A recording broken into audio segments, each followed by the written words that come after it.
अनुपमा एक गरीब की पत्नी थी। अनुपमा और उसके पति बिरजू ने भागकर शादी की थी। अनुपमा एक गरीब परिवार से ना होकर एक बहुत ही अमीर परिवार से थी और वहीं बिरजू उसके घर का ड्राइवर था। बिरजू की अच्छी नीयत और उसका भला व्यवहार देखकर अनुपमा उसकी तरफ आकर्षित होने लगी और देखते ही देखते दोनों एक दूसरे को पसंद करने लगे और कुछ ही दिनों के अंदर दोनों ने शादी कर ली। अनुपमा के घर वाले इस शादी से राजी ना थे, जिसकी वजह से उन्होंने अनुपमा को अपने घर से हमेशा हमेशा के लिए निकाल दिया।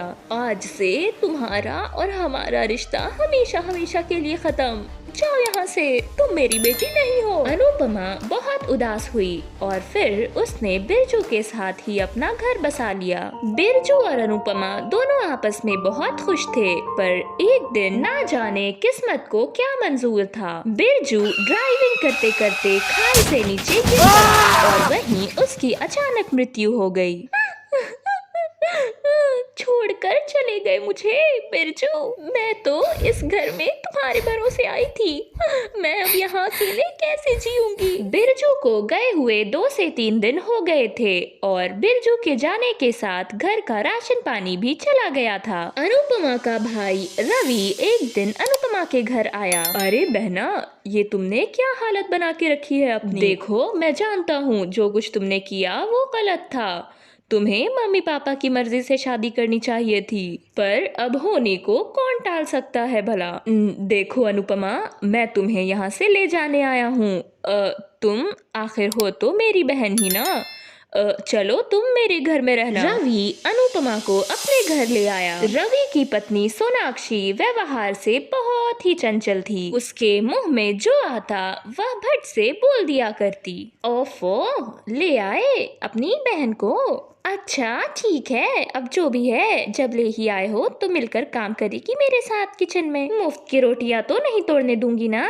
अरे भाभी, आप चिंता क्यों करती हो, मैं घर के सारे काम कर दिया करूंगी।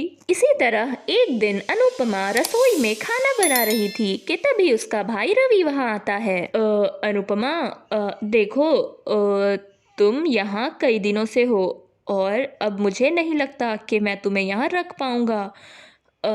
देखो अनुपमा, मुझे तुम्हारे यहाँ रहने से कोई तकलीफ नहीं है, पर तुम सोनाक्षी को जानती हो ना, वो अब इस चीज़ के लिए राज़ी नहीं है। मुझे माफ़ कर देना, मैं तुम्हारा बंदोबस्त कहीं और कर देता हूँ। अनुपमा को ये बात दिल पर लग गई। अरे नहीं भैया, आप क्यों बंदोबस्त करेंगे मेरा, मैं खुद ही चली जाती हूँ यहाँ से, कोई सड़क फुटपाथ पे रह लूँगी, मेरा रिश्ता ही क्या है आपसे। कहते हुए अनुपमा की आंखों में आंसू आ गए और रात ही वह वहां से चली गई। रात के 12 बज रहे थे और एक बूढ़ी औरत वहां पर जलेबियां बना रही थी। सुनो अम्मा, क्या मुझे 2 जलेबियां दे सकती हो, मुझे बहुत भूख लगी है, पर मेरे पास पैसे बिल्कुल भी नहीं है। ले लो बेटी, जलेबियां ले लो, भूख लगी है तो जलेबियां खाओ, पैसे का क्या है, पैसे तो आते जाते रहते हैं, तुझे खिलाकर थोड़ा सा पुण्य कमा लूंगी। जलेबियां खाते खाते अनुपमा उस बूढ़ी औरत को अपनी सारी कहानी सुनाती है। बेटी, बहुत अफसोस हुआ मुझे ये सब सुन के, अब क्या करोगी अम्मा, जो होना था वो तो हो गया। वैसे अम्मा, तुम ये सब जलेबियाँ कैसे बनाती हो, क्या तुम मुझे सिखाओगी? हाँ बेटी, क्यों नहीं, वैसे भी अब मैं बूढ़ी हो गई हूँ, मैं तुम्हें जलेबियाँ बनाना सिखाऊंगी तो मुझे थोड़ा आराम भी हो जाएगा। तुम जलेबियाँ बना दिया करना और हम साथ बेचा करेंगे।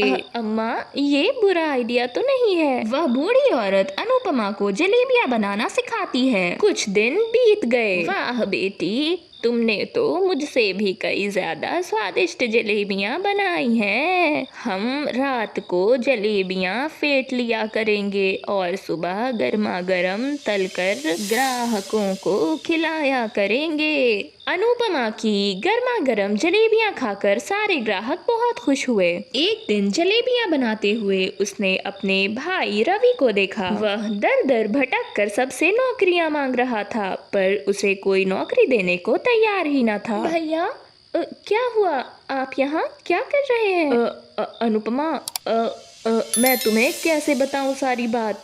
तुम्हें पता है, सोनाक्षी मेरी सारी प्रॉपर्टी अपने नाम करवा कर लेकर चली गई और मुझे तलाक दे दिया। मेरे पास अब एक फूटी कौड़ी नहीं है। मैं क्या करूं? मैं कैसे जीऊंगा? और तो और वो घर भी उसने अपने नाम करवा लिया है।